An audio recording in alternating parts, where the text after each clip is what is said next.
Ating alamin ang 10 random facts about JM Ibarra. Una, si JM Ibarra, mahilig matulog. Pangalawa, tamad maligo, pero naliligo siya. Pangatlo, kaya niyang mabuhay, na pandesal lang, ang kinakain, sa buong araw. Kaya pala, silang dalawa ni Fiang Smith, ang salarin, sa tinapay, sa BNK. Pang-apat, mahilig siya, sa anime. Panglima, fan siya, ni Lady Gaga. Pang-anim, mahilig siya magbasa, ng libro, mga novel. Kaparehas niya dito, si Fiang Smith.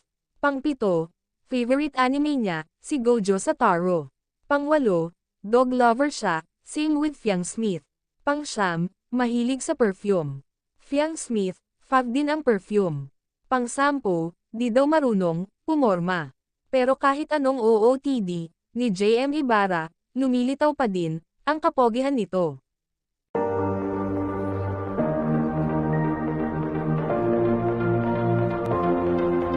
If you're someone who needs to hear this, take a breath.